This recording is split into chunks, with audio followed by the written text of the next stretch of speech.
Apalagi kalau hanya untuk investasi, untuk hal-hal tertentu, lalu kita gusur orang sampai orang tak punya rumah, sampai orang menangis-nangis, nggak tahu kemana mau pergi.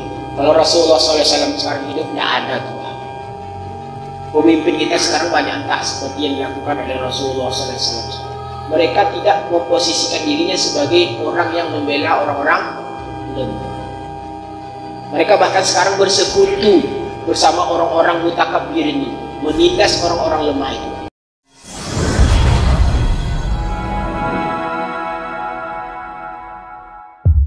Assalamualaikum warahmatullahi wabarakatuh wal mursalin wa ala alihi wa sahbihi ajma'in.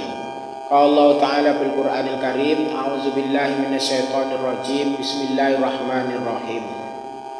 Wa nuridu an namunna 'alal ladzina stud'ifu fil ard wa naj'alahum a'immatan wa naj'alahumul warisin. Shadaqallahul azim. Bapak, Ibu, kaum muslimin rahimakumullah. Tiada kata yang pantas kita ucapkan pertama kali di siang hari ini kecuali hanyalah ucapan puja dan syukur kita kepada Allah, Allah yang Maha Agung, Allah yang Maha Besar, Allah penguasa alam semesta. Alhamdulillahirabbil alamin. Bersamaan dengan itu, marilah pula kita mengucapkan salawat untuk Nabi junjungan alam Muhammad Rasulullah sallallahu alaihi wasallam, Nabi yang benar-benar mencintai kita umatnya. Mudah-mudahan kita yang ada di dalam masjid ini pun termasuk umat yang benar-benar mencintai beliau.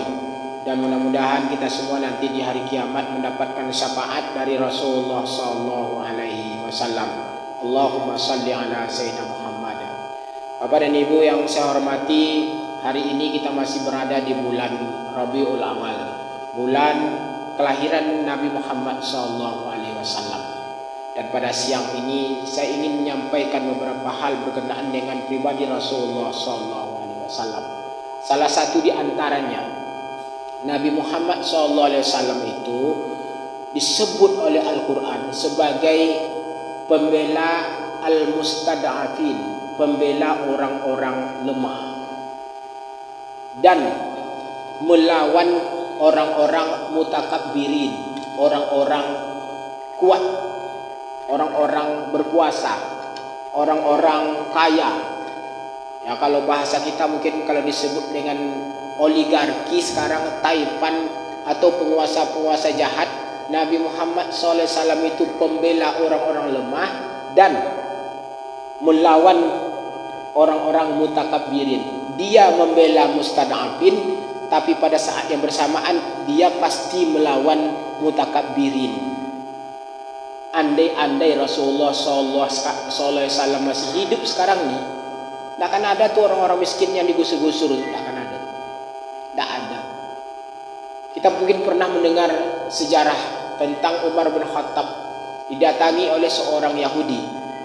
Umar bin Khattab tentu mengerti betul seperti apa Rasulullah SAW, maka tentu dia berperilaku persis seperti Rasulullah SAW jadi seorang pemimpin.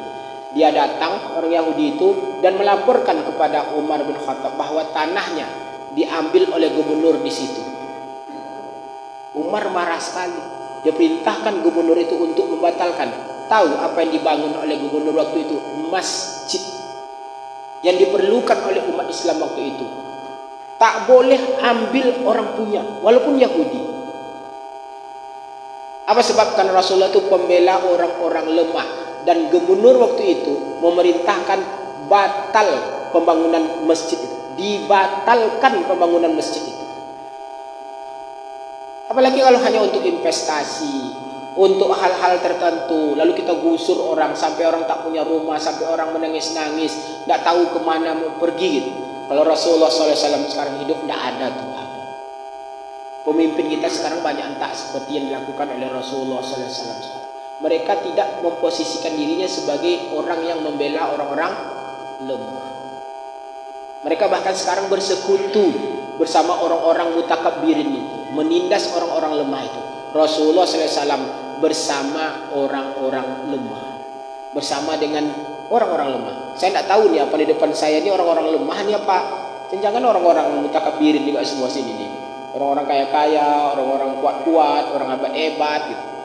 Rasulullah SAW melawan Bapak. Kalau Bapak orang-orang hebat, orang kaya, tapi menjadi penindas, Bapak melawan Rasulullah SAW. Bapak ibu yang saya hormati, Rasulullah SAW itu sayang betul dengan umat. Maka ada riwayat yang menjelaskan tentang Allah perintahkan empat malaikat turun ke bumi. Untuk apa? Mencabut nyawa Rasulullah SAW. Salah satu di antaranya malaikat Jibril. Tentu malaikat Israel juga yang akan mencabut nyawa Rasulullah SAW. Turunlah malaikat itu. Malaikat Israel diperintahkan oleh Allah, kamu sebelum cabut nyawa Nabi Muhammad itu, sebelum cabut nyawa Muhammad itu, kamu minta izin dulu. Kalau dia izinkan, cabutlah nyawanya dengan pelan-pelan, dengan lembut, dengan baik. Ketika Israel datang, ngetok pintu, Nabi Muhammad tentu tahu bahwa ini malaikat datang. Dia tanya, kamu datang apa? Mau cabut nyawa saya? Israel menjawab, ya, saya diperintahkan oleh Allah untuk mencabut nyawamu. Tapi kalau kamu menolak, kamu belum siap, saya balik. Saya balik. Apa kata Rasulullah SAW kepada malaikat Israel? Kalau itu keputusannya, cabut nyawa saya. Tapi saya minta mana teman saya Jibril. Jibril tak mau turun menemui Rasulullah SAW, dia mau tunggu di langit saja. Apa sebab? Tak tega dia. Karena orang cabut nyawa ini jelek keadaannya, sakitnya luar biasa. Tak tega Jibril melihat sahabatnya Rasulullah SAW dicabut nyawa. Saya minta Jibril hadir sini kalau nyawa saya mau dicabut hari ini. Datanglah Jibril menemani Rasulullah SAW. Nabi Muhammad SAW bertanya kepada malaikat Jibril, sebelum nyawa saya dicabut, saya minta berikan informasi yang membuat hati saya gembira. Sampaikan informasi wahai Jibril, sesuatu yang membuat saya gembira. Apa kata Jibril? Allah sudah memutuskan bahwa seluruh malaikat menunggu ruhmu di langit. Berbarislah, bersab-sab menunggu ruhmu di langit. Apa kata Nabi Muhammad? Itu tidak membuatku gembira. Ada yang lain. Para nabi berbaris di depan itu, di atas langit itu, menunggu kedatangan rohmu, memuliakanmu. Apa kata Rasulullah? Itu juga tidak membuatku bahagia, tidak membuatku gembira. Yang lain malaikat Jibril, apa yang membuatku gembira? Besok kata malaikat Jibril, takkan diizinkan satu orang nabi pun masuk surga kecuali kamu dulu masuk surga. Itu tidak juga membuat saya gembira wahai Jibril, kata Rasulullah. Besok tidak ada umat yang bisa masuk surga kecuali umatmu dulu yang masuk surga. Itu tidak juga membuatku gembira, kata Rasulullah SAW. Lalu malaikat Jibril tanya, apa yang membuatmu gembira? Umatku besok gimana? Dia mau mati nih, Rasulullah mau dicabut nyawanya. Yang dipikirkannya kita bapak-bapak semua nih. Tanya sama orang-orang mau mati, pernah pikirkannya anaknya mau mati itu? Oh, pikirkan orang lain enggak? Rasulullah SAW dipikirkan kita-kita nih. Berikan kepada saya berita tentang gimana besok umat saya akan mati. Ini mati ini sakit nih. Sampaikan kepada saya yang membuat saya gembira. Itu yang diminta oleh Rasulullah SAW kepada malaikat Jibril ketika nyawanya yang mau dicabut itu. Dia tak tanya dirinya, dia tak perlu berita gembira untuk dirinya. Yang dia mau minta berita gembira untuk kita-kita semua. Muhammad SAW itu sayang dengan kita, sayang betul dengan kita. Besok di hari kiamat dalam riwayat ini disebutkan bahwa orang-orang baik akan didorong untuk masuk surga, dibawa untuk masuk surga. Umpamalah kita semua jemaahnya ada berapa nih? Ada 100. Diseleksi, dihisap, dicek amal ibadah. Dari 100 orang kita nih, 50 orang masuk surga, 50 mau dimasukkan dalam neraka. Umpama nih contoh, melihat umatnya 50 orang nih. Kita umat Nabi Muhammad semua nih kan. Nggak tahu siapa di antara 50 orang masuk neraka besok. Jangan saya juga di antaranya nih. Bapak-bapak ini 50 orang nih, ini kan mau masukkan dalam neraka nih. Tahu Rasulullah SAW, dia minta malaikat jangan masukkan dulu umat-umatku. Rasulullah SAW bersujud memohon-mohon kepada Allah untuk jangan masukkan yang 50 orang nih ke dalam neraka. Memohon-mohon kepada Allah. Dia bersujud meminta kepada Allah. Muhammad, kata malaikat, bangkit, berdiri. Rasulullah tak mau. Dia menangis memohon-mohon kepada Allah, 50 orang ini jangan masukkan dalam neraka. Padahal kita udah jelas jahat nih, banyak dosa kita nih, masuk neraka nih, dan melawan Rasulullah kita di dunia nih. Tapi Rasulullah SAW tetap minta, ya Allah jangan masukkan umatku, jangan masukkan. Lalu Allah katakan, Muhammad, baik, saya kabulkan sebagian mintamu. Malaikat, siapa di antara umat Nabi Muhammad yang mau kamu bawa dalam neraka itu punya iman sebesar biji kurma, masukkan dalam surga. Yang 50 orang itu diseleksi lah, dapatlah dari 50 itu 10 orang punya iman sebesar biji kurma. Dari 50 tinggallah 40 orang. Ini contoh aja nih, angka-angkanya nih. 40 orang ini tetap mau diseret oleh malaikat dalam neraka.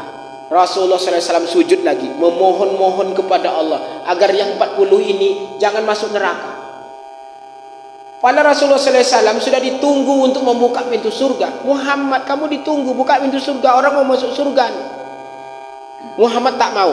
Dia memohon, tersungkur, bersujud, meminta kepada Allah, jangan masukkan yang 40 ini. Allah kabulkan lagi permohonan Nabi Muhammad itu. Malaikat, dari 40 orang itu umat Nabi Muhammad itu, ini contoh aja angkanya ya. Asal ada iman sebesar biji kacang, asal ada iman sebesar biji kacang, masukkan di dalam surga, jangan masuk dalam neraka. Dari 40 itu adalah 20 orang yang sebesar biji kacang, tinggallah 20 orang. Melihat itu pun Nabi Muhammad masih tetap memohon-mohon kepada Allah, bersungkur, bersujud, meminta kepada Allah agar yang tinggal 20 orang itu jangan masuk neraka. Akhirnya apa kata Allah? Ini yang terakhir. Asal ada iman pada diri umat yang mau masuk dalam neraka itu, umatnya Muhammad itu yang mau masuk dalam neraka itu, imannya sebesar zarrah, sebesar atom, kecil luar biasa. Asal ada imannya masih di dalam dadanya, dalam hatinya, masuk ke dalam surga. Kecil loh. Tidak ada iman kita sebesar zarrahnya. Ada kan? Ada harapan masuk surga. Walaupun sempat diseret-seret oleh malaikat dulu. Sayang Nabi Muhammad itu kita, Pak. Sayang. Kalau ada kita tak sayang Nabi Muhammad sekarang nih, kelewatan. Kalau tak mau mengucapkan selawat untuk Nabi, ketika Nabi Muhammad SAW sebut namanya Muhammad, lalu tak mau keluar dari mulut kita ucapan selawat Allahumma salli ala sayyidina Muhammad, kelewatan. Nabi Muhammad besok di akhirat, dia putar-putar, dia cari umatnya, dia keliling-keliling cari umatnya, dia panggil-panggil, kamu umatmu ikut saya, kamu umatmu ikut saya, kamu umatmu ikut saya. Dia tak nunggu tuh, tak standby di nunggu, dia cari kita semua. Berapa miliar jumlah manusia nanti dia cari umat, dia cari kita. Sayang dari kita, dia tak mau dia masuk surga lalu ada umatnya tidak masuk surga. Sayang dengan kita. Maka itulah sebabnya bapak-bapak, kalau bapak besok mau dapat syafaat dari Rasulullah SAW, sayang-sayanglah Nabi Muhammad itu dari sekarang.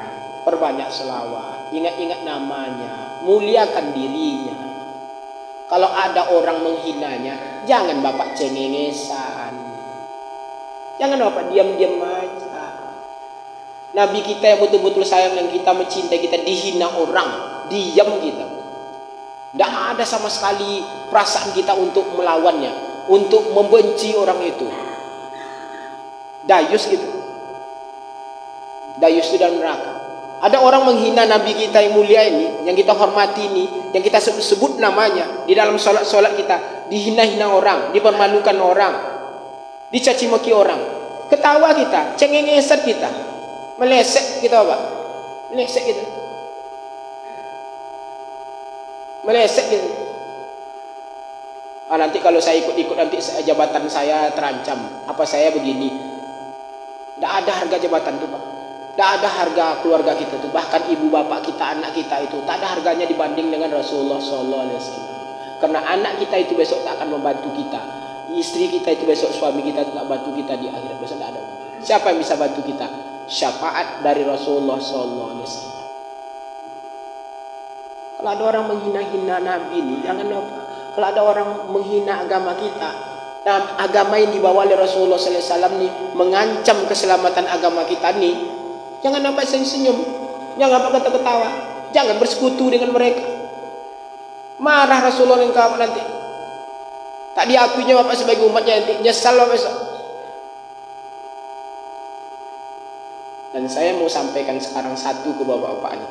Besok akan ada pilkada, pileg, pilpres. Bapak mesti memastikan pemimpin yang Bapak pilih besok itu mesti orang yang Bapak yakin, mencintai Rasulullah SAW, mencintai agama Islamnya. Kalau enggak, Bapak bertanggung jawab. Saya sering sampaikan Bapak di mana-mana nih, ini suasana politik nih, harus saya sampaikan. Kalau sempat nanti terpilih pemimpin yang membenci Nabi Muhammad, membenci agama yang dibawa oleh Rasulullah SAW, membenci agama Islam nih, Bapak bertanggung jawab. Itu cuman Pak Ustaz? Cuman siapa yang mau saya pilih? Kalau saya kasih rumus sederhana saja. Sekarang tuh banyak caleg-caleg yang menjadi ustaz-ustaz yang dicalek. Ustaz aja lah pilih. Saya tidak perlu sebut nama ustaz itu. Ustaz itu seburuk-buruk ustaz itu sholat dia. Kok korupsi ustaz tuh sikit-sikit lah korupsinya tuh. Kalau main perempuan tak akan berzina dia tuh, tak akan ke karaoke, dia tak akan ke bar ustaz tuh. Paling-paling dia poligami aja tuh kalau ustaz. Kan halal tuh. Banyak caleg-caleg kita yang ustaz pilih. Saya mimpi saya sering ceramah-ceramahkan di masjid di Kota Bandung. Mimpi saya yang duduk di DPRD kota ini, karena saya ketua MUI kota ini, saya ingin yang duduk di DPRD kota itu orang baik-baik, orang-orang soleh, orang-orang masjid, ustaz-ustaz duduk kumpul situ. Luar biasa kan, mantap kan, hebat kita. Tapi kalau duduk di yang kota dewan itu orang-orang yang ke karaoke, ke bar-bar, duduknya di situ, menyesal kita Pak. Bapak harus menjadi tim sukses semuanya, kampanyekan, pilih ustaz-ustaz itu, orang-orang baik-baik itu. Oh dia tidak ustaz Pak Ustaz, tidak apa-apa kalau dia pasti baik, kalau dia rajin ke masjid, hadir di masjidnya, duduk dia di masjid, pilih dia. Kalau tidak gimana? Tidak usah. Bapak harus pastikan bahwa pemimpin yang Bapak pilih itu besok adalah orang yang Bapak yakini mencintai Rasulullah SAW, mencintai agama Islam, dan mencintai Allah Subhanahu wa Ta'ala. Itu tugas kita sama-sama. Bapak ya, mudah-mudahan ada hikmahnya bagi kita bersama pada peringatan Maulid Nabi ini, pada bulan Rabiul Awal ini, dan mudah-mudahan nanti negeri ini penuh dengan keberkahan karena kita dapat pemimpin yang baik-baik. Assalamualaikum warahmatullahi wabarakatuh.